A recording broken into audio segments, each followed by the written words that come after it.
সজনী গো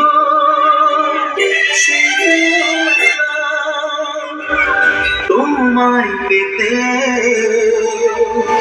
হাজির হলাম। দাদার ঘর সেবা তো দেনছে, সবজি কেমন হয়েছে? দারুণ, একদম দারুণ। কিছু মনে করেন না? হ্যাঁ, কেমন হয়েছে? যেমন হয়েছে অমনে খাও, ঠিক আছে? একদম দারুণ। এই যে দাদা, গোসাই দাদা, তোমার কিছু কও। সবজি কি কি হয়েছে?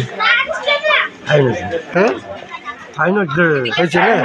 আচ্ছা, কিছু মনে করেন না, কেমন হয়েছে? ঠিক আছে।